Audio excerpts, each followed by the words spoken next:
Yeah. Cameron, it is a pleasure to have you here for a little chat on mainframey things. I'm very proud and honored to talk with a celebrity like yourself. I don't think you need much of an introduction. You're a well-renowned mainframe celebrity, I would say. You do a lot of work If with you say so. students. Yeah, well, it's true, isn't it? You're an IBM champion. You've written a book that I think is used in educational spheres as well. Is that correct? I use it in my classes. That's my textbook. That's my textbook for my classes. So you can work from your own textbook. That's cool. Right. Yeah. Isn't that annoying? Because I remember my days in high school and university where the teachers would sometimes go like, yeah, well, the author didn't do it all to right here in this chapter. Does it give you anything extra cool when you can teach with your own material? Yeah, but the problem is you see all of the deficiencies when you start to use it for a class. The book was written about 2 years before I used it for a class. And when you use it for a class, it's just another, you focus on what could have been done better. Yeah, understood. So you're extra critical then maybe on the book than you would be on third-party authors, if that makes sense. Yeah, at least for me. Yeah, cool. But it is cool using your own book, though. It is cool. I'm not saying it's not cool. It used to bug me. It used to bug me when I was in school and I would have a class where the professor would use his book, and I thought it was just a money deal. So I signed an agreement with the department. I don't get any of the money, and it's not a lot of money anyway because the royalties are not a few pennies. But I'm not getting any of the money from my students' purchasing books. No, that's understood. But it is cool. So you said you wrote that about 2 years ago. If I look into my mental calendar there, would that be written during the lovely period we had in our world where it was called the pandemic time? Yeah, it was. Yeah, it was. But, it didn't really affect us because all of us are at least semi-retired. Carl, Eric, and David are fully retired, although they're both still working. So we meet remotely. We live internationally. We live in different countries. So it really didn't affect our workflow. It didn't interrupt the cadence of our meetings. Yeah, that's very cool. So would you say that maybe, was it like a pro that you were doing it that way? Or are you the kind of guys, you, Reg, David, and Carl, Eric, that would work together remotely anyway, regardless of the pandemic forcing us to do so? Yeah. I mean, our cadence was established pre-pandemic. I mean, we had been meeting about a year before the pandemic even hit. So our cadence was established. So we would have met like that anyway. Yeah, that's cool. Yeah, I had a look at your book and you're saying the royalties aren't all that. I was trying to get it on Amazon, but it was just a bit too pricey for my budget at the time. I am still going to order it. So yeah. Look, I'll see what I can do to get you a free copy. But the publishers, I don't know where the publisher is. Yeah, I don't know where the publisher is. There's one thing you do need to promise me, Carl. Once I get it, Cameron, I am gonna hound you and Reg and David and Carl for that matter to get that autograph. Then it'll be cool on my bookshelf. No problem. No problem. Yeah, no problem, man. It'd be my pleasure. So you teach? Are you? Because maybe not for all the people listening in, it is normal to hear that mainframe stuff is being taught at universities. At least in the country I live in, the Netherlands, it is not on the curriculum anywhere. I know Herb Daly is doing some teaching mainframe-wise in the UK. Is it something that's always been part of the curriculum in the United States, or did you have to fight to get stuff like that on the curriculum? Well, just a brief historical retraction. I mean, not retraction, but diversion. That the mainframe curriculum was the college curriculum for computer science and information systems up through the early 1990s. Most of the things everybody learned programming on a mainframe, right? Usually with Pascal on some variant. I learned it on a PDP-11, a deck machine, right? So it was part of the curriculum. Everybody learned COBOL. Everybody learned COBOL. We're talking about the early 90s now. Now, because of this kind of urban legend, urban myth that the mainframe is going to go away, they start stripping it out of the college curriculum. So it has been kind of absent since the late 90s and 2000s going on. So it is virtually nowhere. It is virtually nowhere now. Some places never stopped teaching it, like Marist and Columbus State and a couple of other places, but it's gone. And there's only a few schools teaching it. Yeah, I can count them on two hands. That's a sad thing, right? Because especially recently, also in the pandemic, COBOL got a big surge from media attention, and for a change, I think that was a very good thing. That wasn't a negative news thing per se, but I will say with the absence of the college curriculum, I have to say I realize this is for an international audience, so they may not be clear about the situation with the black colleges in the U.S. The historically black colleges, which are somewhat separate and unto themselves. They're teaching it. There are 5 historically black colleges that are either teaching mainframe or talking about teaching mainframe. So I got to say that for public consumption, but everywhere else, all other colleges, it's dead. It's dead. But the HBCUs seem to be clinging to it. So make of that what you will. I don't know. We don't need a lot of discussion about it, but I just want to make that point. Yeah, that's cool. That is cool. So maybe a good bridge to, from curriculums and like materials into the whole student area. I suppose for students, it's just another subject that's in their list of things to do for school. Is there anything you could share that would help listeners if they want to, maybe get this stuff running in their universities that gives it the oomph for, that makes it like the student go, oh yeah, I like Cameron's classes way better than this, I don't know, analytics class, or is that oriented from content or job opportunities? Yeah. I've never had a problem. I've taught this technology at 5 state universities, and I've never had a problem attracting students. Never. I don't know why other people have a problem. All I do is I explain to the students the opportunities that exist in this space, and that it's kind of a reasonable runway to access those opportunities, 1 or 2 semesters, 1 or 2 or 3 courses, and you're prepared for at least an internship.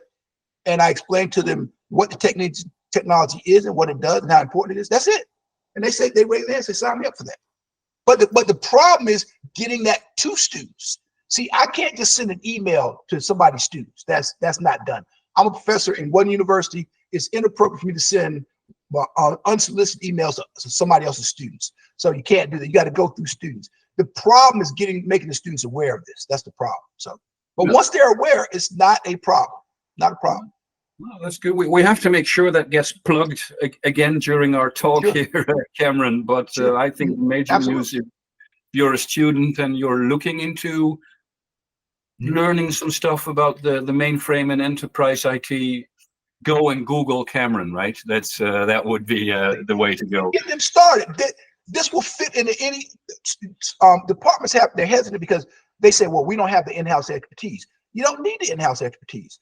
There are people all over the world that are willing to teach this stuff remotely and have know how to do it, know how to teach it, and won't charge you anything. They just want to teach the technology. So, and in terms of getting on the catalog, I don't know if you ever work with universities. It's a very hard thing to get a course on the catalog at the university. It could take years, at least a year, right? But there is a trick that every university has. There's a thing called a special topics course.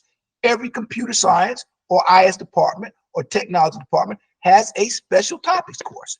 In that course, you can put any topics you want to, without any type of prior thing, just approved from the department. So we've used that at all 5 universities to get the course on the books, and then whatever the process is to make it a permanent part of the curriculum, that will take however long it takes. But it's not hard to get the course up and running. It's not hard at all. So that's the secret tech. That is good. That is good to hear.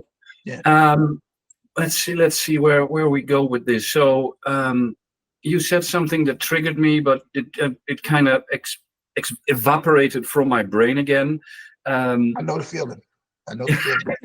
Oh yeah, you were saying, which I agree, because I'm one of those persons myself. You know, you don't need to train your people locally. There's enough people in the worldwide mainframe community that are willing to teach this tech for free. Yes. I know the answer for me personally, but I'm curious to your opinion on why that is. Why, what your view is on why us mainframers, if we can say it that way, are so. Mm-hmm. I don't know, crazy maybe, or passionate, or because I do not see that strong in other industries. Is that something you share? I don't. Yeah. No, I know it's clear. It is clear. What you're seeing is clear and it's perceptible, right? It is the culture. It is the thickness of the mainframe culture, the cohesion of the mainframe culture, the continuity of the mainframe culture. The mainframe culture is different. It's special, but it's egalitarian. It puts up no barriers other than your willingness to engage in the activities that are required to be a mainframe. Now, if you're willing to engage in those activities, whatever they are, you can become a mainframe. If you're not, then go with God.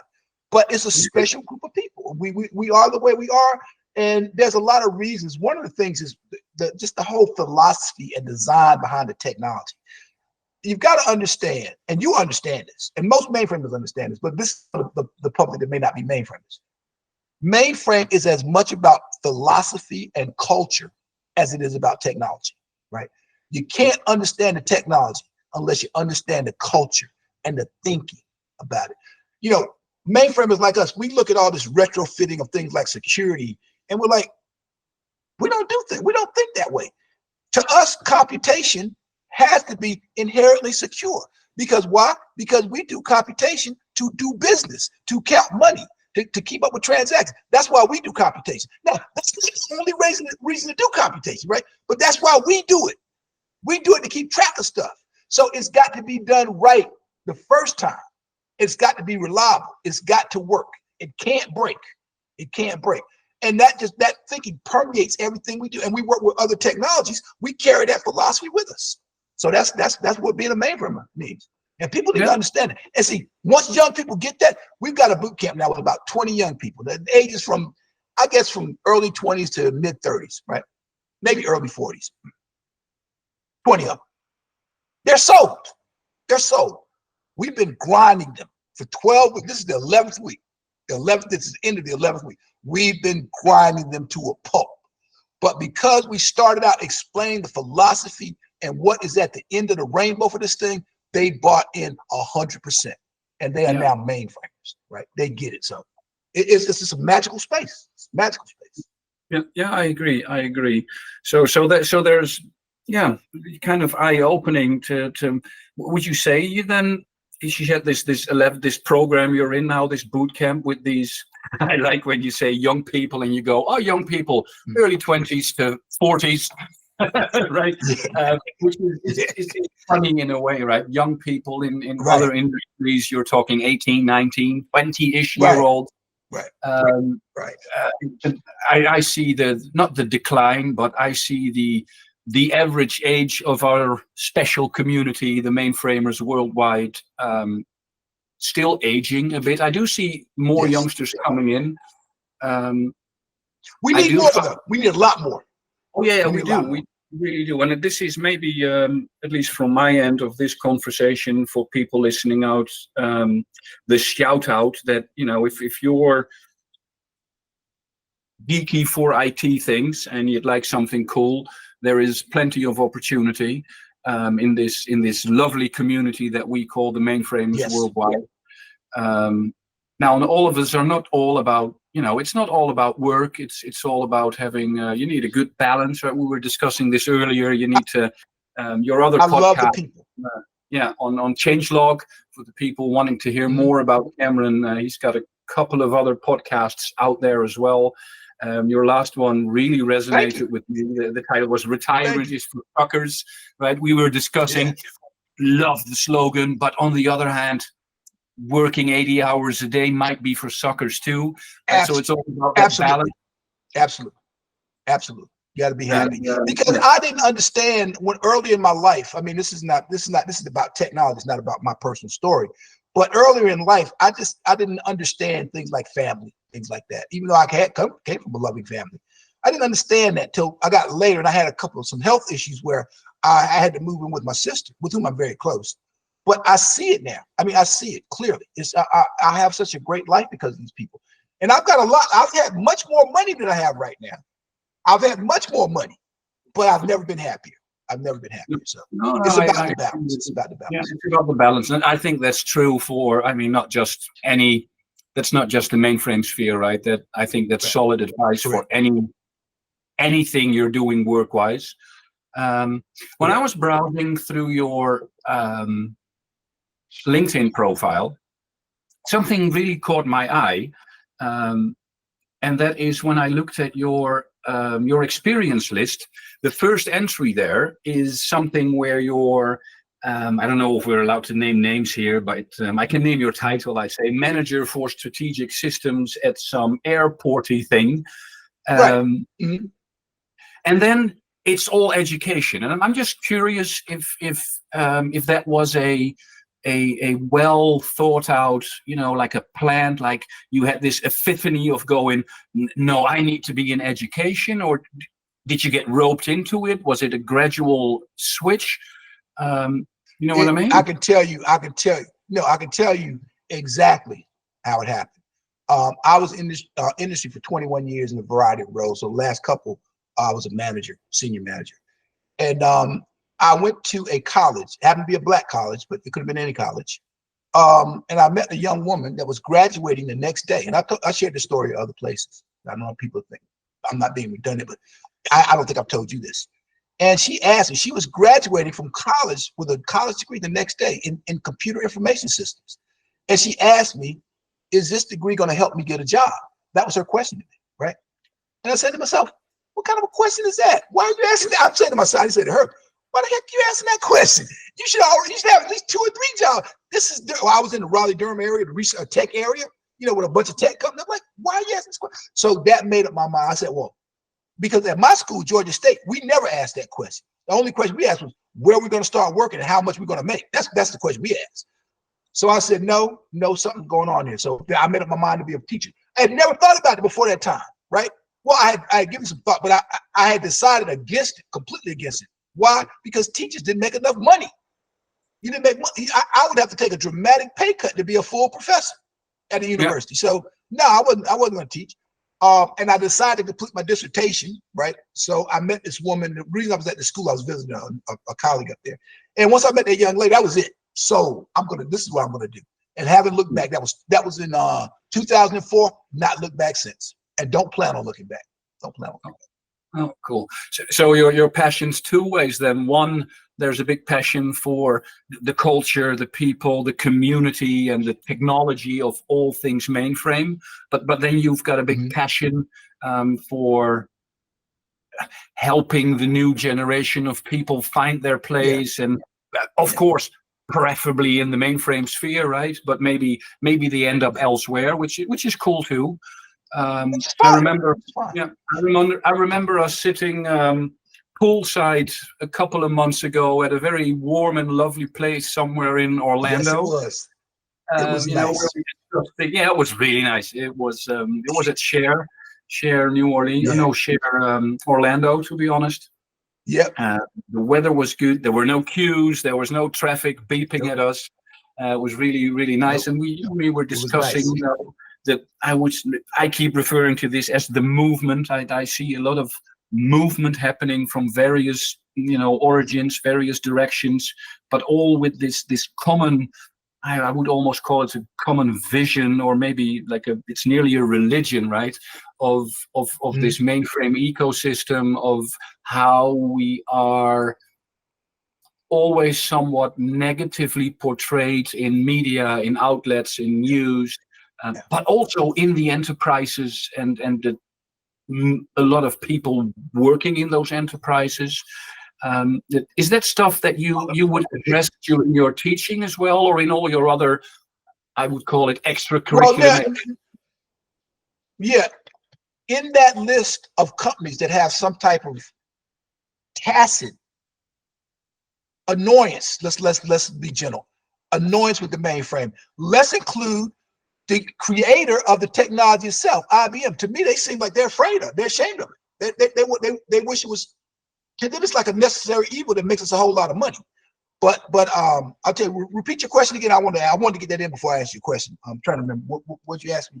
Yeah. The question is, do you how do you think, or how do you can you share successful or maybe unsuccessful activities to change that view, that opinion, that air that we somehow give? Got you. So I'll answer that question by making an observation about what I'm seeing now with industry. It's clicked. We've got to do something, right? They've been saying it for years. Now they're seeing they really have to do something now. They have to do something, a year ago. Yeah, it's urgent. Yeah. They're desperate. I don't have a shortage of boot camps. They want me to put them on fast, and I can do them. The problem is they're still trying to figure out how to do it. So what industry is doing now is they're just hiring a bunch of folks and running them through what they call training, which entails is basically self-study. And they put them through a whole lot of that. And they assume that if they do that for 8 months or a year, then they're gonna have a mainframe. Well, they're not too much further along at the end of that 8 months than they are when they began it, because this just doesn't work that way. You know how you learn this. I know I learned it. You learn about doing it, and you do it over and over and over till it sinks in. So companies are seeing that. So we've got that solution, and I'm not. This is not a sales call, so I'm just saying that. Give me a call, SEAY on LinkedIn. If you've got a problem with finding people, just look me up on LinkedIn, SEAY. But that's what I see now, Ken. That's what I see. Companies are and the people who my heart goes out to is the federal government of the U.S. They really are clueless about what to do. It's almost sad to watch, and they got buckets of money, but it's not going where it needs to go. And the things that they're trying are just not going to work. It's just not going to work. They're not going to be able to get into a bidding war for the talent that's out there. They don't have the in-house expertise to grow their own talent, so they're kind of stuck. And I'm just hoping and praying sooner or later they will realize that what we're doing is good for them. And that's why I can make a lot of money. Everybody wants to make an honest buck. And you were talking about my other life, serving people. I am no longer a religious man. I used to be religious years ago. I'm not religious anymore. But I still read the New Testament. And I learned not long ago, but I learned a while ago. If you want to be truly happy in this life, truly happy, learn how to serve other people. You're going to get more satisfaction out of that than you're going to get from anything else. And I found that to be true. So that's why I try to do wherever I find. Like this summer, I'm going to teach middle schoolers. I don't know if they call them middle schoolers in here, but 6th, 7th, 8th graders. Programming, right? Tech stuff. So I love doing that stuff. But getting back to answer your question, yeah, I see movement, but I don't know where it's going. Hopefully the Mainframe Society can grab this and direct it where it needs to go. Yeah. Well, that's one of our pillars of vision, right? And you've sort of tipped a point that I was gonna try and address with you, which is, again, related to this, retirement. What was it? Retirement is for suckers mantra. And I think I'm allowed to say our lovely mainframe community worldwide. I've said this just earlier, is getting older and older. I see a lot of enterprises and companies still leaning heavily on that older workforce. I see a lot of people retire and still go freelancing and, keep delivering their skill sets to solve, I would say, acute problems, but not fixing stuff for the enterprises in the long run, in like to keep sustainable. And it's still going okay because those old people, no offense to the old people, are still physically and health-wise capable of doing so. But unfortunately, that's going to come to an end, right? At some stage. Believe it. Yes, unfortunately. Unfortunately, right? It's true. It's true. I share your non-religious view. No offense to religious people anywhere in the world. Not here. Not here either. For me, when it's over, it's over.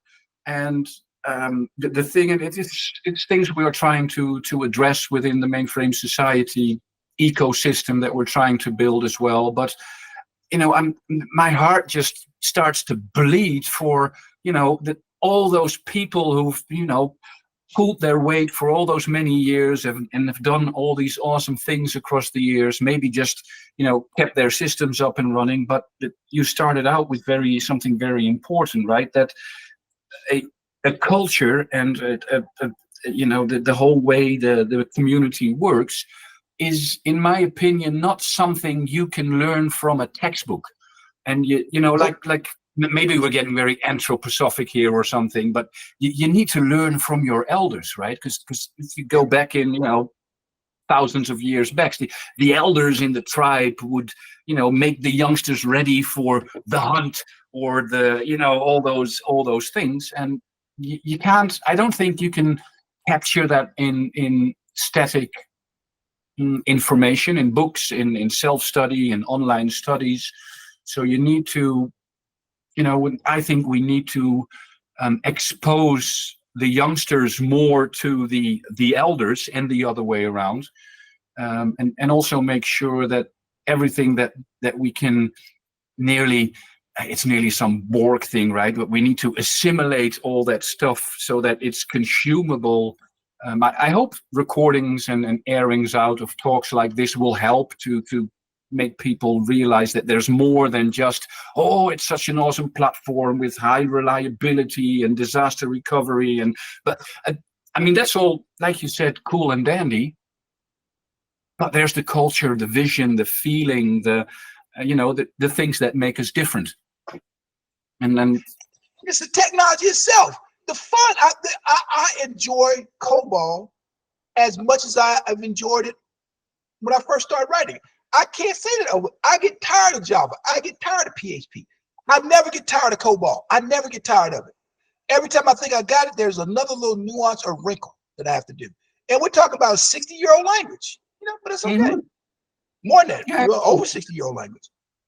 Yeah, that's you touched. There's nothing I was saying, but I want to add this, and I'm sorry about the interruption, but I got to catch things because they go away, and they'll come back though. When you were talking about what I call archiving, memorializing, I see more of that going on. I see you, I see this, I see Reg Harbeck is doing it, Letitia's doing it. There's several people that just grab. I've threatened to do it. There was a guy that I met. I want to interview him to just tell the story. Just take an hour for him to just tell the story. Just tell your story. And I see more of that going on now, and it's going to continue. So it's going to continue. I like that. But and you're right. You just can't get that from a textbook. You need these old geezers, lovingly applied, these old geezers to say, how they did what they did. Because some of these folks have some amazing stories, and they know some very cool stuff. And it's in their heads and nowhere else. It is nowhere but in their heads. You can't find it. You can't. It's not written down anywhere. You got to live their life. You got to be with them. They got to tell you what they know. You can't read it anywhere. Yeah, I agree. I'm sorry. I'll stop. I'm sometimes fantasizing to do something along the lines of nearly a Discovery Channel special, right? And then not on the secluded little gazelle on the African steppes, but this story on here's the old mainframer in his habitat, right? Because that I agree, that is very. I got you laughing there. That's good. So yeah, you make me laugh a lot. You make me laugh a lot, sir. That's a good thing. You're kind of crazy. You're one of the craziest mainframers I know, and that's saying a lot. You're up there with PJ Catalano. You're that crazy. You're kind of PJ crazy. I'm gonna call you PJ crazy. Yeah. Anyway, I hope PJ will agree, but I'm very flattered with the statement, Cameron. Thank you very much. Yeah. So yeah, teaching is a big thing. You do it from passion. I think. Yes. I think you're doing a good thing. It is very needed because, again, right, these mainframes, even though 50, 60, 70, maybe 80% of the population thinks that these machines have already been decommissioned and everything runs in the cloud, I envision these machines to keep running our economy for the next 20, 30 years at least, if not longer. There is nothing on the horizon to do what they do. There's nothing on the horizon. And yeah, so yeah, they're gonna, and I am seeing some pushback on the cloud. Look, I got no hate for the cloud. I'm not anti any kind of technology. I'm not a technology bigot, but people are starting to see. This is what I'm hearing, and I just talked with one of my folks who's a senior ops guy at a major tech company, and he verified this. There's starting to be pushback because the cost savings are not there, right? That they promised, and so now the question is not, whether or not we keep anything on-prem, but what needs to stay on-prem and what does not need to be on-prem. So that's the conversation, which had to happen. So it had to happen. Yeah, true. Maybe you were saying earlier, about your federal enterprises, federal entities in the States, right, where the mainframe is, let's say, an issue as well. Maybe that's different from a commercial entity. But, you were mentioning cost savings or cost reduction or cost increasement, right? That's also a thing. I think sometimes when you're talking infrastructure, what is this? Sorry for that interruption. When you're talking infrastructure and for a business, right? Because we're, like you were saying, we're not doing computations because we want to do some random tic-tac-toe or some, I don't know, some word game. We're doing computations to make, random Joe's credit card payment work, or random Jane the flight be booked. And then maybe, maybe that's a sign of the times, but sometimes cost, in my opinion, should maybe not be such a big argument, right? When me and the wife and kids want to go on a holiday, of course we have a budget, right? But if you make the cost factor the immediate first determining factor, right, you'll end up at a holiday in your back garden. Correct. And the cheapest way is to not go. The cheapest way is just not do it. Yeah, when I worked at Hartsfield, I'm not ashamed of the name, Hartsfield Airport. One of the smartest men I ever met in my life was the general manager, Ben DeCosta. He said, "Yeah, we can have 100% airline safety. We just don't fly any planes." Boom, there you go. Yeah, that's the thing. We just don't fly any planes. That's the joke I hear in the programming sphere across the board, right? Regardless of mainframe or other technologies, right? Where you're probably seeing this quote flying by on the funny pictures websites all the time. Well, if debugging is the process of removing bugs from software, programming must be the process of putting them in, right? So yeah, I've seen it. Yeah, I've seen it. That's kind of the thing. As far as it goes, it's true. That is how they get in there. I really enjoy these conversations. It's part of the goodness of my life now. I always talk about how good my life is right now. And I'm not bragging, because it can change. I could be diagnosed with a terrible disease tomorrow. But part of it, a big part of it, is conversations just like this. I value them a lot more than I ever have. They are wonderful. And I want to thank you for, putting me in your circle. And I want to thank you for allowing me to be your friend. No, that's very, very the same to you, my friend.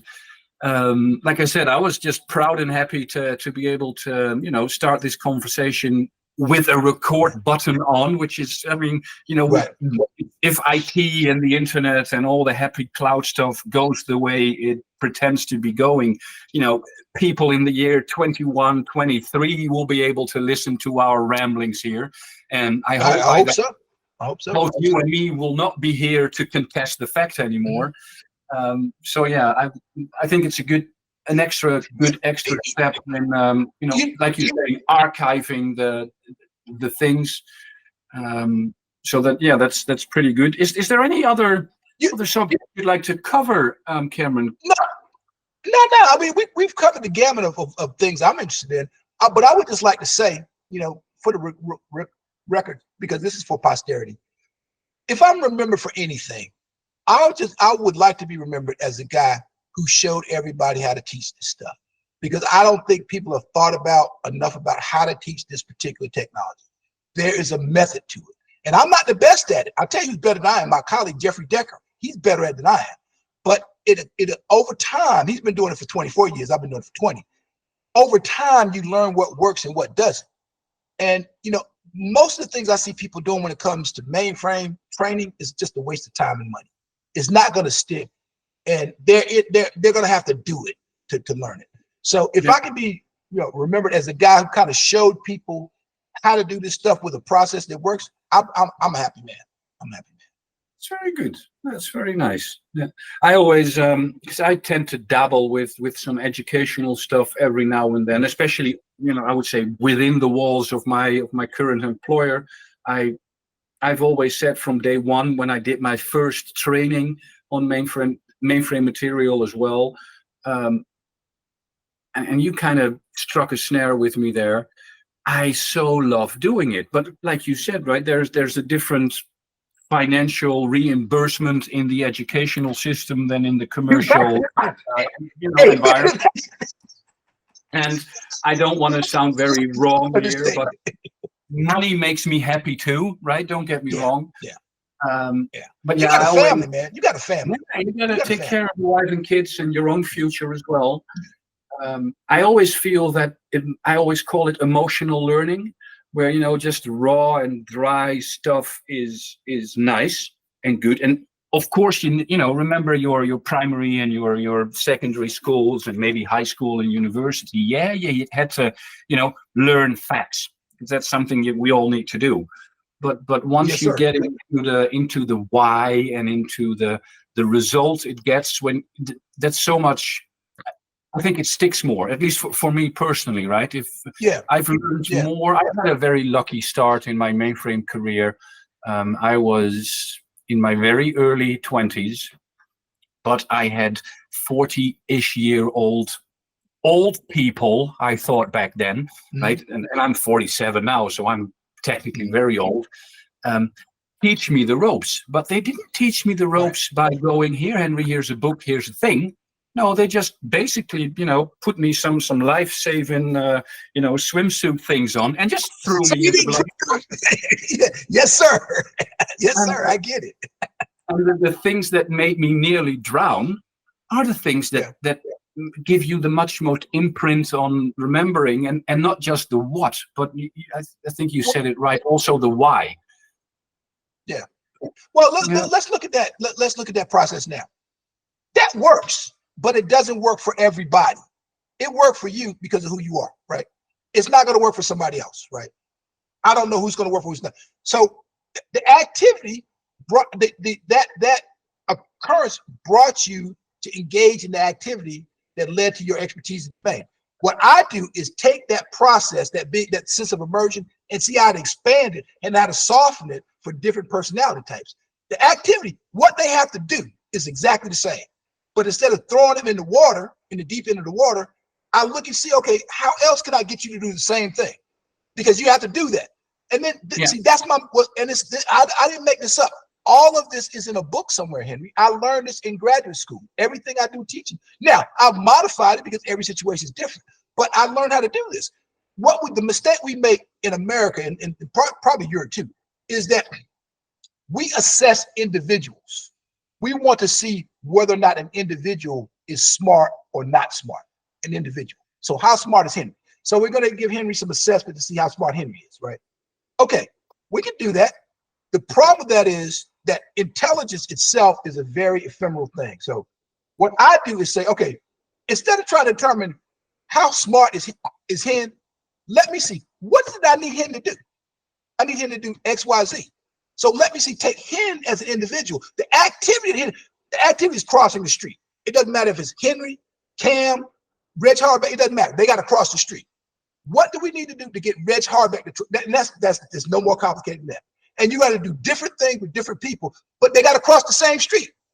Yeah. And so then you eliminate who's smart, who's dumb. Everybody can cross the street. It doesn't matter how smart you are. Do you know how to cross the street? The answer is yes. How long did it take everyone? Well, it doesn't matter how long it took me to learn how to cross the street. At this point in time, I know how to cross the street. That's it. Yeah. That's a secret, in quotes. That's a secret. Would you take some maybe contra question there? There's a quote that I always refer to as well, which is if you judge all the animals by how high they can jump, the goldfish is a very sad person, right? Because absolutely, do you also that's perfect. Have secret hack and tips to I would say, and maybe that's a general education thing. Again, I'm not a professional academic, but you know, where some person with one set of assessments, you know, again, crossing the street, might be very successful, right? But maybe another person should be assessed on, I don't know, if he can enter the shop or not, right? Because there's agreed.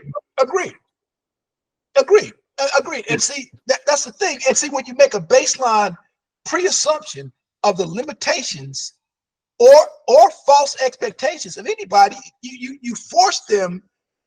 Then the activity has to match the person, not the person match the activity. So what you're saying is that, and you just need common sense. You just need to understand people, how people learn things. It doesn't need a degree. But no, I've enjoyed this. I really enjoyed this. This is good. Cool. Well, I think if you're happy, I am very happy. Then we can maybe wrap this up. See what the responses to this lovely conversation are going to be, and I think I would like to do this again, Cameron. Absolutely. Let me know. You know I'm available. You know where to find me. Yeah, I do. I got fiber now. So I'm dangerous. We had a terrible connection, but I got fiber now, so I'm a dangerous man. I never have to leave home. I love having this talk, Cameron, and starting on mainframes and teaching and personalities, and it always comes back to technology again. Just to keep you online a little bit longer, because you've been in the world, let's put it this way, quite some time as well, longer than me, I think. That's true. Yeah, longer than a lot of people. So you've seen technology start and grow, right? From, I would say, you're not that old, but not from nothing to where we are now. I've got kids. My kids are 16 and 15, and sometimes, you know, the conversation goes in a way where I'm like, oh my goodness, there will never be a generation to experience what we've experienced, from zero computer connectivity to bulletin board systems with modems where you stick your phone in the computer, to early internet, to dial-in internet, to cable internet, to fiber internet. And my kids then ask, oh, Dad, was the Wi-Fi really bad when you grew up? I'm like, kids, we didn't have Wi-Fi when so how'd you connect your switch then? We didn't have a switch. I had a computer with a cassette tape that needed it to load for 25 minutes. Right? And when this is starting to sound, granddaddy is talking, but nowadays, right? And it always amazes me. We've got fiber to the home. I can sometimes do stuff at 20, 30, 40 megabytes per second. The capacity that wasn't even available at the start, let alone per second. It was not. And I wonder what I'm not going to go give me a prediction for the future here, but more of a, you know, how is that something that has formed our generation in a way to make us capable of what we are doing, or maybe inhibits us in what we're able to do? And how will these young people who are, you know, born with an iPhone in their hand and Wi-Fi everywhere, how that will, I would nearly nastily say, how we can exploit that for their gain. Because at the start, I always thought, when I teach these new people in the company, or this group of guys and girls, I can teach some mainframe stuff, I need to teach them all about punch cards and this and that. And or half of me says we need to, again, this history and vision and where do we come from and what's our core set of things. But sometimes I feel maybe it's not that interesting anymore, right? Maybe who cares that we punch things? I got a good answer for that. The first question, so there's two questions that I see. The first question is, two concepts prevent me from giving you a cogent answer to the first question: AI and quantum. With AI and quantum, I can make no prediction because who knows, right? Now, about the kids. Understand, our grandmothers live without electricity, right? So I'm not saying the leap that you brought, that you described with the pre-computing and to our era. I'm not saying that that's broader than that's not broader than anything we're going to do. I can't make that. But I'm saying but you can't definitively say that no other gap will ever be that broad. You can't, because you don't know how much progress we're going to make. With quantum and AI, you don't know what the world's going to look like 5, 10 years from now. You don't ever know. And then they'll be saying, gee, we lived before AI. We were actually, I remember before AI. And it's gonna have the same resonance as what you're saying. Now, I'm not saying that's gonna have, I'm saying that's possible. That's possible. Yeah. Yeah, I think I agree. Yeah. So there, I think every generation has that wow moment of we've got something that wasn't there. But yeah, sometimes it scares me if you take a step back. And I mean, for me, 100 years personally is a long time for, bring it back to our mainframe industry. I mean, coming Sunday, we're celebrating 60 years of mainframe awesomeness. Right. 100 years is nothing. So if you go 100 years back and we would be doing what we are doing now 100 years ago, I think we'd be burned at the stake. Yeah. Are you kidding me? First of all, 100 years ago, I probably, you might be doing this. I probably couldn't be doing this. They wouldn't let me do it 100 years ago. So, let's start there. Let's start there. Yeah, that's the thing. Well, in the field somewhere. I'd be out in the field somewhere working. So. Yeah. Luckily, at least that bit has been made a whole lot better. I don't think we are there yet. I think nowadays it is broader than just the I assume I can say this. I know I can because we had a good talk in Orlando, but there's more than the black and white divide these days. There's a lot of absolutely. And on the one hand, I agree with you. We've made a lot of progress. On the other hand, I think we've taken a couple of steps back as well.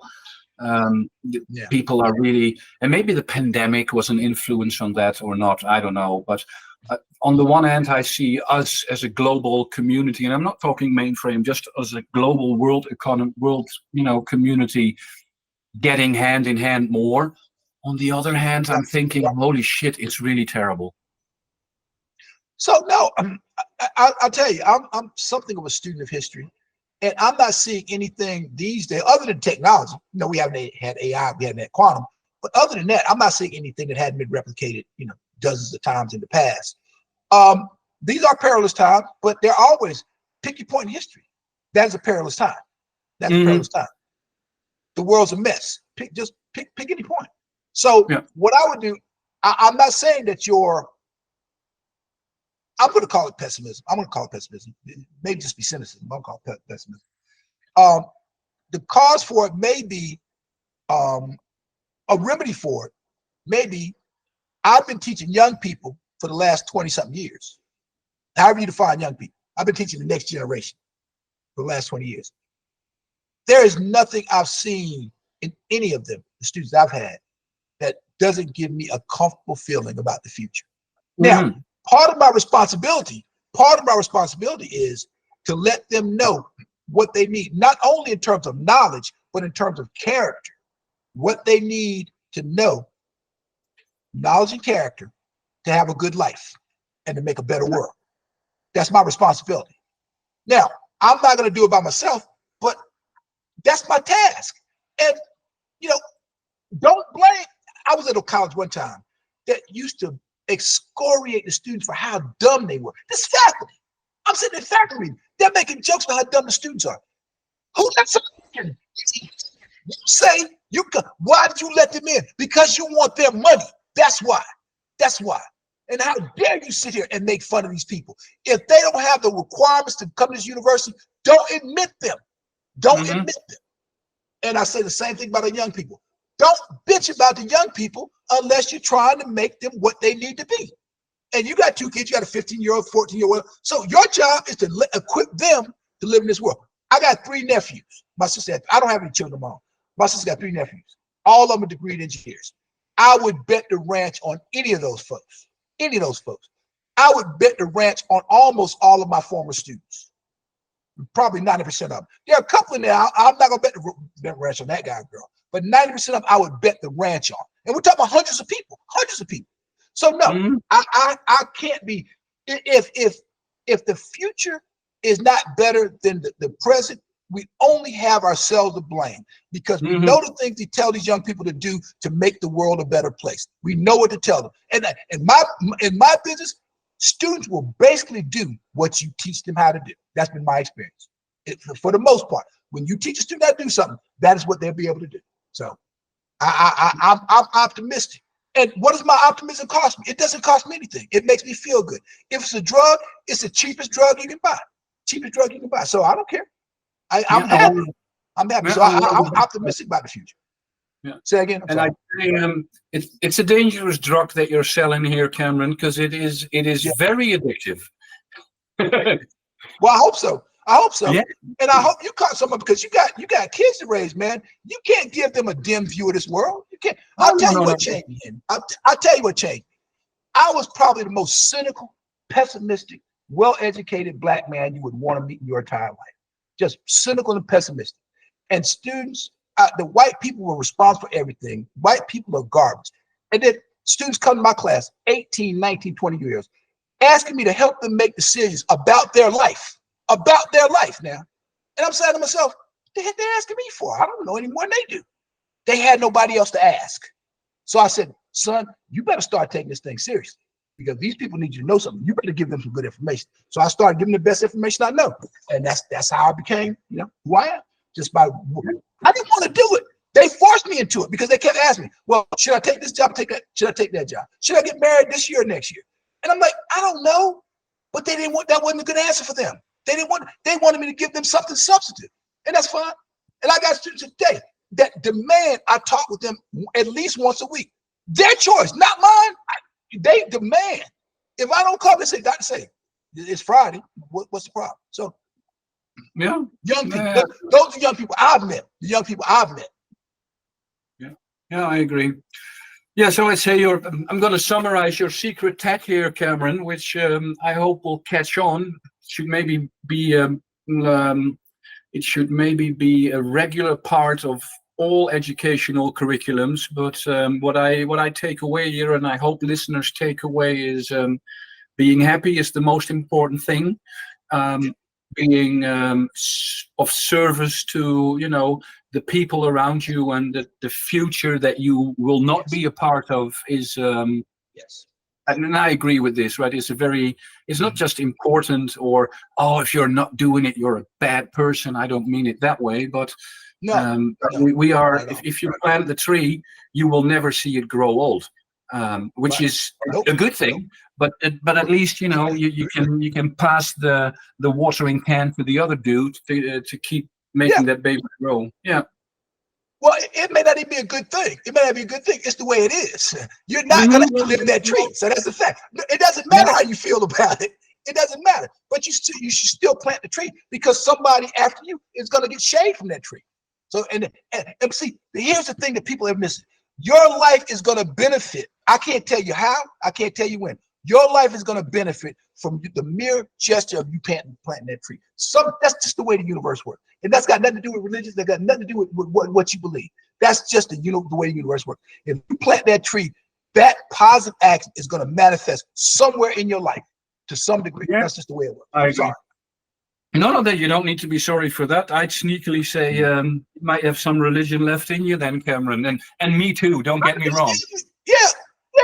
I mean, if you believe in people, you believe in something. I have a close friend of mine that he's an agnostic. I don't challenge agnosticism, but I have never met a more deeply spiritual person when it came to believing in people than him. And he was raised in Orthodox Jew. He's got no use for religion at all, no use for it whatsoever. But I've never known a kinder, more honorable man who goes out of his way to help his fellow man and expect nothing in return. So you can call agnosticism, I don't care. That's the way you need to be. That's the way we all need to be. I'd like to close up on that positive thought, Cameron. Good, works for me. And I will definitely try and rope Reg and David and Carl and the rest of all the old geezers in this ecosystem, I know, because I really want all these stories and advices and ponderings archived in, you know, the World Wildlife Foundation for mainframe old geezers. That's the end goal. I love it. I love it. I mean, this is good. This is good, man. And I know my all the old geezers I know would love to be a part of this. They would love it. They would love nothing more than to share their stories, because they like to talk. You know, you might have a hard time getting them off. You might have a hard time getting them off the mic. But. Yeah, I can only roughly translate, because the translation kind of gets, well, the funny bit gets lost in translation. But as the Dutch people say a lot is, you know, you throw a quarter in and you got music for the whole night. And that's that is something that I very much had to get used to be honest, being part of this mainframe ecosystem. It is one big family. Every conference or seminar or little meetup there that I attend, it is like going to your second cousin's wedding and you meet the uncle.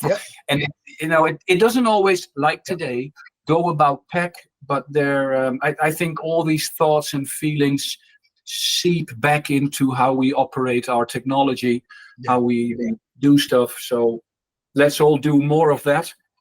Spread the word, share your thoughts, and what was it? Absolutely. Be happy, right? Be happy. Be happy, man. Be happy. Learn what makes you happy and do that. As long as it doesn't hurt anybody, you can do it. As long as it doesn't hurt somebody, you can do it. You have my permission to do it. It makes you happy and it doesn't hurt anybody. Do it. Do it. I agree. You've heard it, peeps. Top advice by Cameron. Be happy, but don't hurt anybody. Thank you very much, Cameron. My pleasure. My pleasure.